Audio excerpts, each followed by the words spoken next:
হে WhatsApp guys, কেমন আছো তোমরা সবাই? আই হোপ তোমরা সবাই ভালো আছো আর আমিও খুব ভালো আছি। দিনটা ছিল আমার মেকআপের এক্সামের, তাই ভাবলাম ছোট্ট করে একটা তোমাদের সঙ্গে শেয়ার করে ফেলি। এখন সব যে যার মডেল নিয়ে ব্যস্ত, এখানে সব রেডি করছে। সুস্মিতা এখানে হাই করে দিচ্ছে, তার সবাই ততক্ষণ রেডি করুক আর তোমরা আমার ফাইনাল লুকটা দেখে নাও যে আমাকে কেমন লাগছে। মডেলকে তো নয় পরে দেখাবো। আর হ্যাঁ, তোমাদেরকে কমেন্ট সেকশনে গেস করে জানাতে হবে কোন মডেলটাকে আমি সাজিয়েছি।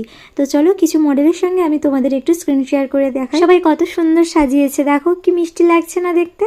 আমার তো দারুণ লেগেছে সবার সাজগুলো। তোমাদের কেমন লেগেছে সবার সাজগুলো অবশ্যই কমেন্ট করে জানিও। কিন্তু হ্যাঁ, ভিডিওর মধ্যে কিন্তু আমি বললাম না কোনটা আমার মডেল, সেটা তোমরাই জানাবে আমাকে।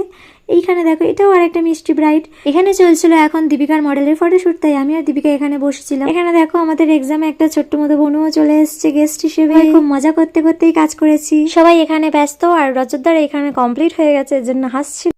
আর এই হলো সঞ্জীবদা, সত্যি বলতে খুব সুন্দর করে মেকআপ শেখায় একদম হাতে ধরে। যারা শিখতে চাইছো মেকআপ অবশ্যই দাদার সঙ্গে কন্ট্যাক্ট করতে পারো। আর হ্যাঁ, এখানে আমি বসে বসে তদারকি করছি, কারণ আমার মডেলের চলছে ফটোশুট, তাই সেটা তো ভালোভাবে দেখতেই হবে। ছোট্ট করে একটা ভিডিও ক্লিপ নিয়ে নিয়েছি তোমাদের জন্য। আর এই হলো আমাদের ক্যামেরাম্যান দাদা, দেখো কেমন করে কি ফটোশুট। তো বলেই ফেললাম কোনটা আমার মডেল। তো ভালোই হলো, তো কেমন হয়েছে অবশ্যই জানিও। আমার ভিডিও ভালো লাগলে লাইক করে, মিনি ব্লগটা কেমন লেগেছে সেটাও জানিও। টাটা।